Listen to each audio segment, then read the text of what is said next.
On August 30th, 2015, filmmaker and horror icon Wes Craven died at the age of 76 and left behind an incredible legacy in the horror film genre. Simply put, without Craven, the horror landscape would be something entirely different. Several of his films have become regarded as important, like The Last House on the Left and The Hills Have Eyes, and some culturally significant, like Scream and A Nightmare on Elm Street. But I want to talk to you about a film of his that hasn't received as much attention as his others, and might be the final piece of important horror filmmaking he ever gave us. This is Wes Craven's New Nightmare.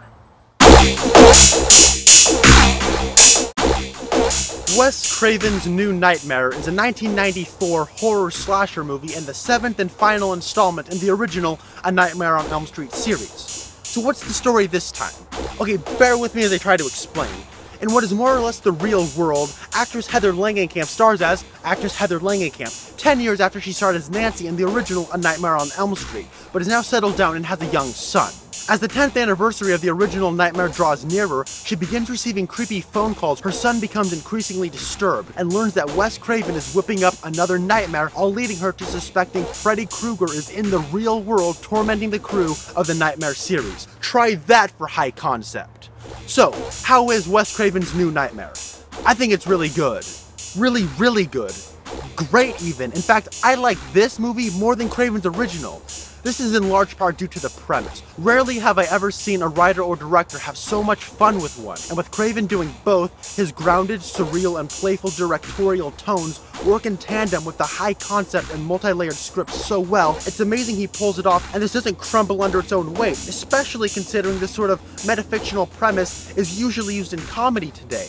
But on top of having fun, Craven has a lot to say and uses this crazy premise to say a lot of things. It provides not only a scathing criticism on the Hollywood studio system, the effects of horror films on children, and its own franchise, but above all else, Wes Craven's New Nightmare is a horror movie about the importance of horror movies. Throughout the film, the real-life 1994 Los Angeles earthquakes represent a backdrop of sorts, and parental death and pediatric schizophrenia become major plot points. These are all real-life horrors, and the fictional dream slasher element is all woven into these scenarios. Craven explains to Heather why everyone is having Freddy nightmares in the real world, and why the world needs another Nightmare movie. This is because Freddy is an ancient evil who we have the power to contain in stories. Freddy, by way of the Nightmare series, no doubt represents scary stories, whether they be Victorian Gothic literature or torture porn cinema, and his explanation reveals if we can't express our fears in fiction,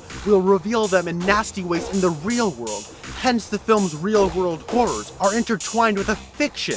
It's infecting our real world. As I mentioned earlier, we get some criticism of Hollywood, how they market horror at children, and how they morphed Freddy Krueger from a scary slasher into a campy children's character. Craven is very respectful of children and parents here, blaming the way Hollywood romanticizes horror to children. This is something Craven is passionate about because, based on what I'm reading from this movie, he never intended A Nightmare on Elm Street to be seen by children. So when we have a child haunted by Krueger, it's not a child in danger for the sole purpose of getting a reaction out of its audience. It's Craven saying this child wouldn't be in this sort of danger if movies were marketed the way they're supposed to be. I like how creepy Craven's direction is here. There's something about wide shots with wide-eyed children that gets under my skin. And the scene with Dylan crossing the highway is pulse-pounding. I also like how no matter where we are, a dream or reality, there's always some form of consequence. And then there's Freddy, vicious and scary with a great new character design.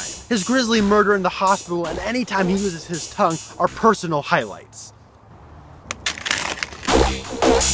The film, however, isn't perfect. The first half hour is a little choppy with awkward jump scares, and while I do think Heather Langenkamp gives a good performance, I do think with the amount of material Craven gives her, her performance could have been a lot stronger. While the opening sequence is excellent, it's immediately followed up by an embarrassingly filmed earthquake sequence. This looks ridiculously cheap, featuring the worst shaky cam I've ever seen. The set obviously isn't shaking, only the camera. Also, there's a couple special effects shots towards the end that look pretty bad by 94 standards. In the end, Wes Craven's New Nightmare delivers some fun scares, a great premise, and holds up surprisingly well thanks to its witty commentary and intelligent subtext on horror. I'm giving it an 8.5 out of 10.